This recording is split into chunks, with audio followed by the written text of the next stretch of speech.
भारत माता की, भारत माता की, भारत माता की, वंदे वंदे वंदे। बुंदेलखंड की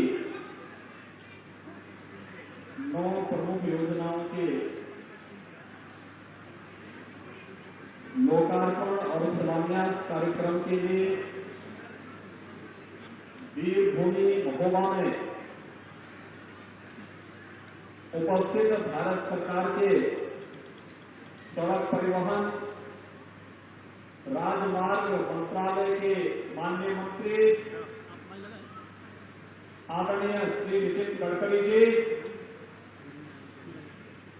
उत्तर प्रदेश सरकार में मेरे सहयोगी मंत्री श्री रामकेश निषाद जी, लोकप्रिय सांसद कुंवर पुष्पेंद्र चंदेल जी, माननीय सांसद झांसी श्री अनुराग शर्मा जी, माननीय सांसद बांदा चित्रकूट श्री आर.के. पटेल जी, विधान परिषद के माननीय सदस्य श्री जितेंद्र सिंह सेंगर जी, माननीय विधायक श्री ब्रिजभूषण राजपूत जी, राकेश कुमार गोस्वामी जी, बाबूलाल तिवारी जी, श्री प्रकाश द्विवेदी जी, श्री रवि शर्मा जी, श्रीमती ओममणि वर्मा जी। आज के इस कार्यक्रम में एनएचएआई के सभी अधिकारीगण, महोबा और बुंदेलखंड के अलग अलग जनपदों से यहां पर उपस्थित हमारे बुंदेलखंड के सभी उपस्थित भाइयों बहनों,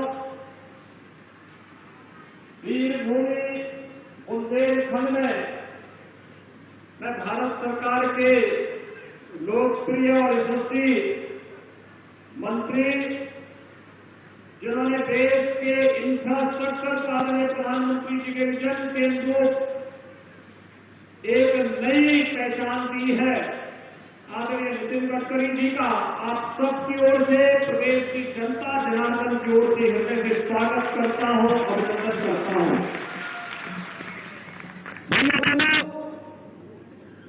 ये वास्तव में महज संजोग नहीं, ये ईश्वरीय कृपा है। आज दोपहर में आदरणीय गडकरी जी का सानिध्य पूर्वी उत्तर प्रदेश को प्राप्त हुआ। पूर्वी उत्तर प्रदेश में गोरखपुर में बाबा गोरखनाथ की पावन साधना स्थली में,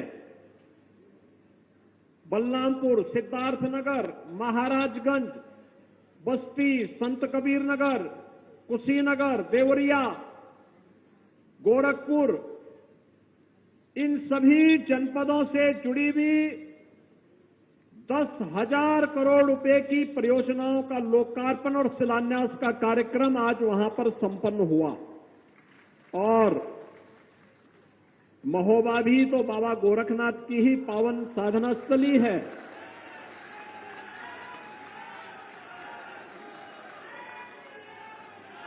वीर आला और उदल की भूमि है।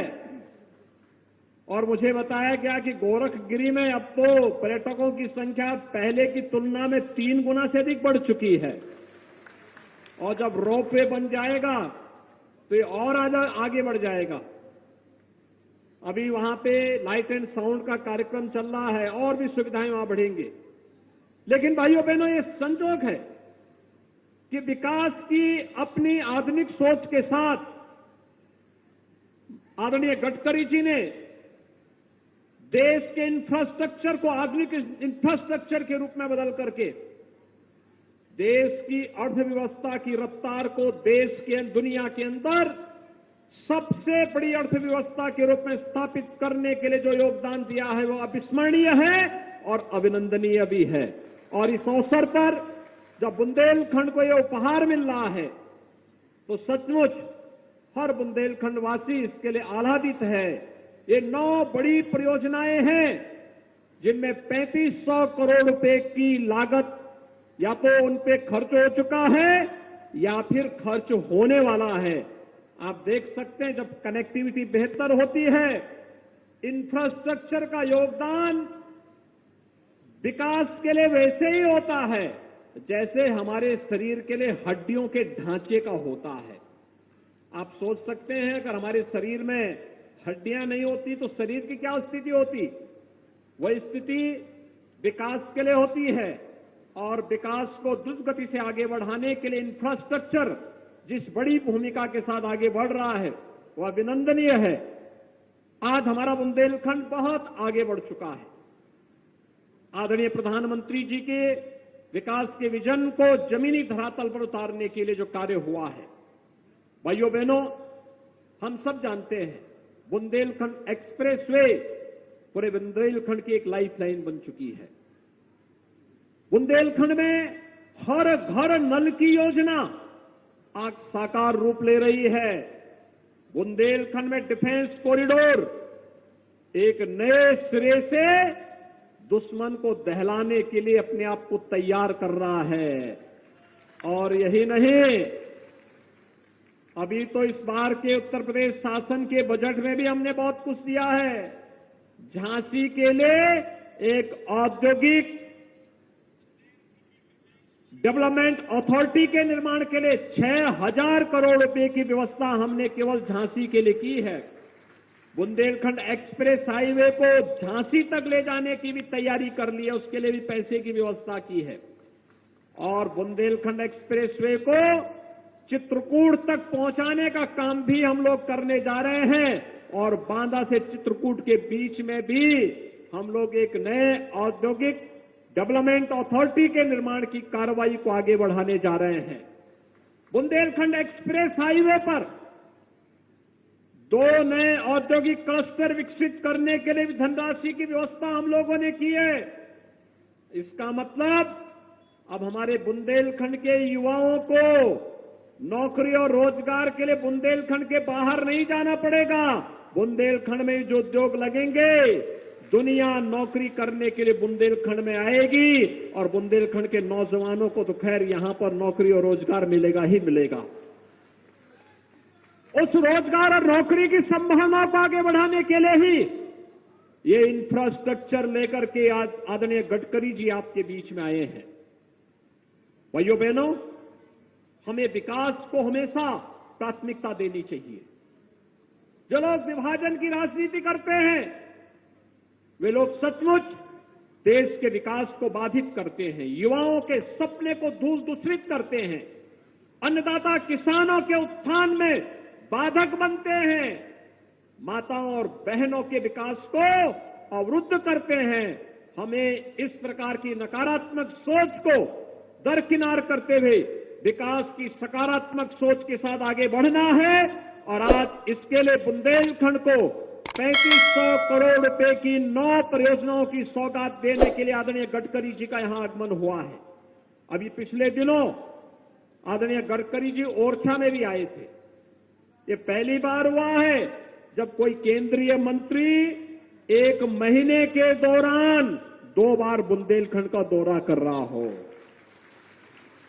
और ये गडकरी जी ने साबित कर दिया है।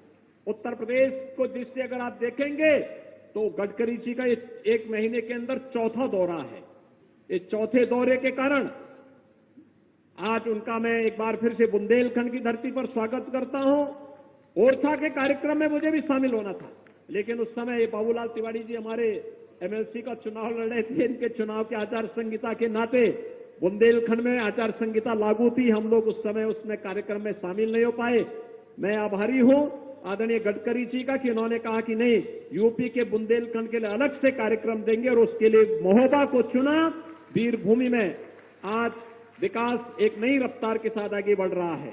यहां पर तमाम कार्यक्रम अर्जुन सहायक परियोजना के साथ साथ तमाम अन्य सिंचाई की बड़ी बड़ी परियोजनाएं आज कार्य रूप ली हैं और खासतौर पर इन योजनाओं में जहां पर आज वे तमाम योजनाएं यहां के लोगों की भावनाओं के अनुरूप यहां पर सिंचाई के लिए भी और पेयजल के लिए भी उत्तम व्यवस्था देने जा रहे हैं अर्जुन सागर परियोजना, उर्मिल बांध परियोजना, कबरई बांध परियोजना, लहेचुरा बांध परियोजना, ये सभी परियोजनाएं बुंदेलखंड के किसानों के खेत में पानी पहुंचाने का कार्य करेंगी ही, शुद्ध पेयजल उपलब्ध करवाने का कार्य भी बुंदेलखंड के अंदर करेंगे।